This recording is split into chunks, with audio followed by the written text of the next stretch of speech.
Hello, dear students. Welcome to Economics with Bhargav Ma'am. Continuing with Indian Economic Development, Chapter 2. In today's lecture, we'll cover the goal of 5-year plan. In first lecture, we have already discussed that at time of independence, Jawaharlal Nehru, our then Prime Minister, chose the economic system of socialism along with private property and democracy. In 1950, Planning Commission was set up. An era of 5-year plan began. A plan should have some clearly specified goal. The goals of 5-year plans are growth, modernization, self reliance, equity. This does not mean that all plans have given equal importance to all these goals.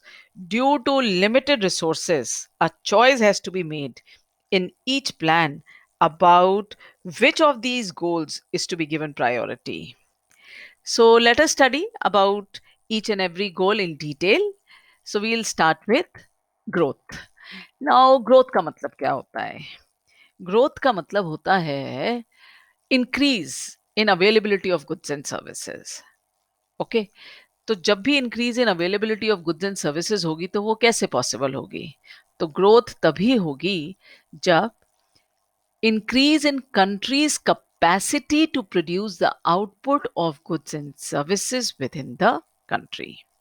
और जब भी हमें ज़्यादा production करनी है goods and services की, तो मेरे पास क्या होनी चाहिए? ज़्यादा बड़ी प्रोडक्टिव कैपेसिटी होनी चाहिए.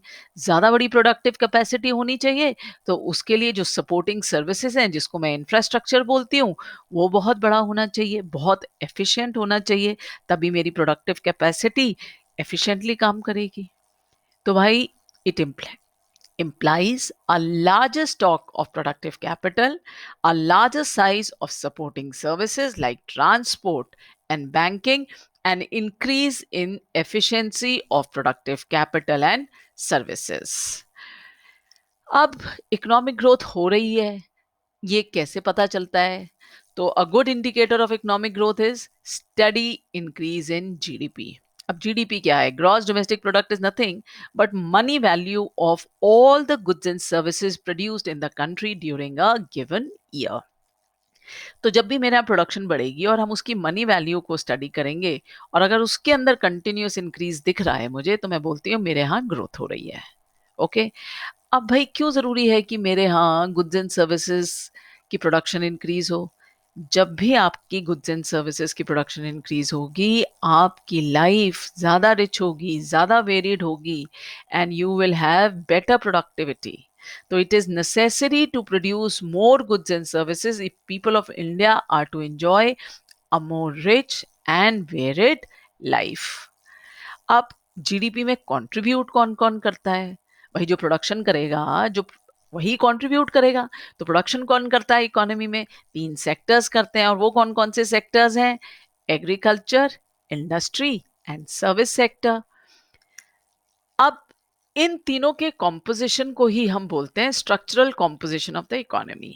तो structural composition of the economy क्या हुआ? The contribution made by each of the sector make up the structural composition of the economy. अब किसी कंट्री में एग्रीकल्चर का कॉन्ट्रीब्यूशन ज़्यादा है, किसी इकोनॉमी में सर्विस सेक्टर का, और किसी में इंडस्ट्री का ज़्यादा है. ये डिपेंड करेगा कि इकोनॉमी की डेवलपमेंट लेवल क्या है. तो देखिए, in some countries growth in agriculture contributes more to GDP as compared to services and manufacturing, while in some countries growth in service sector contributes more to GDP. Structural change क्या होता है? जब भी primary, secondary, tertiary यानी कि agriculture, industry और service sector की relative importance बदले, तो हम बोलते हैं स्ट्रक्चरल चेंज हो रहा है. अब आपको ये समझना चाहिए कि ये स्ट्रक्चरल चेंज कब होता है और क्यों होता है. जब भी एक कंट्री डेवलप करेगी, तो उसके स्ट्रक्चरल चेंजेस डेफिनेटली देखने को मिलेंगे. जैसे जब कंट्री अंडर डेवलप्ड होती है या डेवलपिंग होती है, तो उसके अंदर यूजुअली एग्रीकल्चर का कंट्रीब्यूशन बहुत बड़ा होता है. अगर आपको याद हो, eight the time of independence the contribution of agriculture in our economy was 70 to 75% because economy was very underdeveloped. But as economy develops तो क्या होता है कि एग्रीकल्चर का जो शेयर है वो डिक्लाइन हो जाता है और इंडस्ट्री का बढ़ने लगता है। और जब इकोनॉमी और प्रोग्रेस करती है और डेवलप करती है तो फिर एग्रीकल्चर और इंडस्ट्री पीछे रह जाती है और सर्विस सेक्टर का कंट्रीब्यूशन बढ़ जाता है। तो देखिए, जनरल स्ट्रक्चरल चेंजेस में क्या आता है, as a country develops it undergoes structural changes, usually with development the share of agriculture declines. फिर किसका बढ़ता है, the share of industry becomes dominant. At still higher level of development, the service sector contributes more to GDP than the other two sectors. आप जरा देखिए structural changes in India में क्या, India ने क्या स्ट्रक्चरल चेंजेस दिखाए। कायदे से तो इंडिया में क्या होना चाहिए, पहले वो यूडीसी अंडर डेवलप्ड कंट्री थी, फिर उसने डेवलप करना चालू करा, तो एग्रीकल्चर से हमारा फोकस इंडस्ट्री की तरफ शिफ्ट होना चाहिए था, स्ट्रक्चरल चेंज इंडस्ट्री की तरफ दिखना चाहिए था, और फिर इंडस्ट्री से सर्विस सेक्टर दिखना चाहिए था। लेकिन इंडिया का जो स्ट्रक्चरल चेंज है काफी पेक्यूलियर है। क्या पेक्यूलियर है, at the time of independence the share of agriculture in GDP in India was more than 50%, as we है would expect for from a poor country. लेकिन 1990 आते तक क्या हुआ, कायदे से तो इंडस्ट्री को डेवलप होना चाहिए था, लेकिन share of service sector was 40.59, more than that of agriculture and industry. And ये जो स्ट्रक्चरल चेंज है ये किस तरीके का है, ये बिल्कुल उसी तरीके का है कि एक जैसा डेवलप्ड नेशन का होता है। डेवलप्ड नेशन में जो सर्विस सेक्टर है उसका कंट्रीब्यूशन बहुत बड़ा होता है। This phenomena of growing share of service sector was accelerated in post 1991 period. और 1991 के बाद तो हमारा जो सर्विस सेक्टर का कंट्रीब्यूशन है आज 54.4% हो गया है, एग्रीकल्चर का कंट्रीब्यूशन 15.8% है, और इंडस्ट्री का कंट्रीब्यूशन 29.7% है। ये जो है आपका स्ट्रक्चरल कॉम्पोजिशन, ये एक डेवलप्ड नेशन की तरीके से है। लेकिन हमें पता है कि हमारी जो इकोनॉमी है, हमारा जो नेशन है वो एक डेवलप्ड नेशन नहीं है। इसका मतलब कहीं ना कहीं ये जो इंडस्ट्री है ये पीछे छूट गई इस पूरे डेवलपमेंट प्रोसेस में। और इसीलिए बोलते हैं कि जो इंडिया का स्ट्रक्चरल चेंज है वो बहुत पेक्यूलियर है। कायदे से इंडस्ट्री एग्रीकल्चर के बाद डेवलप होनी चाहिए थी, यानी कि एग्रीकल्चर से लोग इंडस्ट्री में शिफ्ट होते। लेकिन अब क्या हुआ है, हमारे यहाँ एग्रीकल्चर के बाद सीधे लोग सर्विस सेक्टर में शिफ्ट हुए, इंडस्ट्री कभी डेवलप ही नहीं हुई। और यही कारण है कि हमारे यहाँ आज भी पॉपुलेशन का बहुत बड़ा प्रेशर है एग्रीकल्चर पे। So now let's go on to the next goal of the planning. सबसे दूसरे नंबर पे है मॉडर्नाइजेशन। अब मॉडर्नाइजेशन का मतलब क्या होता है, मॉडर्नाइजेशन का मतलब होता है अडॉप्टिंग न्यू टेक्नोलॉजी। और क्यों अडॉप्ट करनी है, to increase the production of goods and services. Okay, जैसे एक फार्मर है वो नई तरीके की सीड्स, नई तरीके का ट्रैक्टर, नई तरीके की मशीन यूज करके प्रोडक्शन करे, जिससे कि जो लेबर की जरूरत है फार्म पे वो कम होती चली जाए और मशीनों से उसकी प्रोडक्शन बढ़ती चली जाए, मशीनों से जब वो काम करे। लेकिन सोचना ये है कि मॉडर्नाइजेशन का मतलब सिर्फ टेक्नोलॉजी न्यू यूज करना है। मॉडर्नाइजेशन का मतलब बेटे अपनी सोशल आउटलुक को भी चेंज करना है। और सोशल आउटलुक जब तक चेंज नहीं होगी तब तक मॉडर्नाइजेशन सिर्फ एक कागज पे लिखा हुआ वर्ड है। क्यों, अगर आपका एटीट्यूड चेंज नहीं होगा तो आपको जो प्रोग्रेस होनी चाहिए, जो प्रोग्रेस का फ्रूट होना चाहिए, वो आप कभी भी इंजॉय नहीं कर पाओगे। For example, in Indian economy women should be given same right as men। भाई 50% of the population is women। अगर विमेन की आपने सर्विसेज को ढंग से यूज नहीं करा, उसकी जो कंट्रीब्यूशन है उसको आपने अगर रिकॉग्नाइज नहीं करा, तो ये सोसाइटी कभी भी डेवलप नहीं कर पाएगी। तो a modern society makes use of talent of women in the workplace. Such a society in most occasion is also prosperous। भाई जहाँ पे मेन भी काम कर रहा है, विमेन भी काम कर रही है, तो डेफिनेटली वो जो इकोनॉमी है और इकोनॉमी से ज्यादा प्रोग्रेसिव होगी।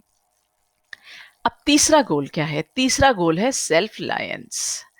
सेल्फ रिलायंस का मतलब होता है Overcoming the need of external assistance. Nation can promote economic growth and modernization by using its own resources or by using resources imported from other nations. तो अगर मुझे डेवलपमेंट करनी है तो या तो मैं अपने रिसोर्सेज से कर लूं या मैं बाहर से रिसोर्सेज मंगाऊं। लेकिन अगर मैं बाहर से रिसोर्सेज मंगाती हूं तो ध्यान करिए, 200 साल की गुलामी के बाद मुझे पता है बाहर के रिसोर्सेज पे डिपेंड करने से बाहर वालों का इंटरफेरेंस बहुत ज़्यादा होगा। और जब मैं बाहर से रिसोर्सेज मंगाऊंगी तो उसकी पेमेंट के लिए मेरे को फॉरेन एक्सचेंज भी चाहिए होगी, जो मेरी इकोनॉमी में बहुत इजीली अवेलेबल नहीं है क्योंकि मेरे एक्सपोर्ट्स बहुत ज़्यादा नहीं है। तो अगर हम अपनी पूरी प्लानिंग को देखें तो जो फर्स्ट 5 ईयर 7 5 ईयर प्लान्स हैं उसके अंदर हमने सेल्फ रिलायंस को ज़्यादा जोर दे के परस्यू करा है। और उसका मतलब क्या होता कि we were avoiding imports of those goods which can be produced in the country itself. अब नीड फॉर सेल्फ रिलायंस क्यों है, मैंने आपको बताया था ना, जिससे कि आप बाहर वालों पे ना डिपेंड करो। क्योंकि जब भी आप बाहर वालों पे डिपेंड करोगे तो वो इंटरफेयर करेंगे और आपकी जो फॉरेन करेंसी है वो ऐसी चीज़ों पे खर्च होगी जिसके बिना भी काम चल सकता है, क्योंकि वो आप अपने देश में भी बना सकते हो। So this policy was considered a necessity in order to reduce our dependence on foreign countries, especially for food. It was feared that the dependence on imported food supplies, foreign technology, and foreign capital may make India's sovereignty vulnerable to foreign interference in our policies. जब भी हम बाहर वालों पे depend करेंगे तो वो हमारे यहाँ इंटरफेयर करेंगे। अब आइए भाई, चौथा गोल क्या है? चौथा गोल है इक्विटी। इक्विटी का मतलब होता है इकोनॉमिक इक्वालिटी। अब जिस भी इकोनॉमी में इकोनॉमिक इक्वालिटी नहीं है वहां पे इकोनॉमी डेवलप नहीं कर सकती है। क्यों नहीं डेवलप कर सकती है? क्योंकि वहां पे कभी डिमांड पिनेकल पे होगी ही नहीं। वहां पे कभी भी जो आपकी प्रोडक्शन कैपेसिटी है वो बड़ी होगी ही नहीं। क्यों? क्योंकि जो मनी है वो तो कुछ ही लोगों के पास होगा। और फिर इकोनॉमी में एक अनरेस्ट होगा, इमोरल एक्टिविटीज चलेंगी। और ऐसा हमने बहुत सारी इकोनॉमीज में देखा है, इंक्लूडिंग इंडिया। तो इक्विटी होना बहुत जरूरी है। It is important to ensure that the benefit of economic prosperity reach the poor section as well, instead of being enjoyed only by the rich. ऐसा ना हो कि फोर्ब 500 जो दुनिया के सबसे अमीर लोगों की लिस्ट है उसके अंदर दसियों बीसियों इंडियंस हो, लेकिन 60% पॉपुलेशन आज भी 2 वक्त का खाना ढंग से ना खाती हो। So, in addition to growth, modernization, and self reliance, equity is also important. And why equity is important? Why do we need equity? Because a country can have high growth, most modern technology, developed in the country, and also have most of its people living in poverty. आप automatic machines लगा रहे हो, बड़ी बड़ी गाड़ियां आपके यहाँ produce हो रही हैं, बड़े बड़े मॉल खुल रहे हैं, लेकिन most of its people live in poverty. Every Indian should be able to meet his her basic needs such as food, a decent house, education, healthcare. Inequality in distribution of wealth should be reduced. जब भी economy में inequality होगी आपके यहाँ economy कभी भी develop नहीं कर सकती उस स्पेस पर जिस स्पेस पर इक्वालिटी के संग कर सकती है। क्योंकि इक्वालिटी ऑफ होगी इनकम में तो आपकी जो प्रोडक्शन है वो ज़्यादा बढ़ेगी। क्यों? क्योंकि डिमांड ज़्यादा होगी, आपके यहाँ इमोरल एक्टिविटीज नहीं होंगी। तो आइए अब देख लेते हैं specific goals of few firms. ये आपके कोर्स में ऐसे स्पेसिफिक गोल्स आएंगे नहीं, ये सिर्फ आपके एक रेफरेंस के लिए है। Okay, so happy learning with Bhargav ma'am. I hope all the concepts are clear to you. इस वीडियो को 2 3 बार सुनिए, ये बहुत इंपॉर्टेंट वीडियो है क्योंकि गोल्स ऑफ 5 ईयर प्लान्स तो आते हैं हर साल एमसीक्यू के फॉर्म में, 3 मार्कर के फॉर्म में। So like and subscribe the video so that you get continuously get the notification of future videos. Happy learning.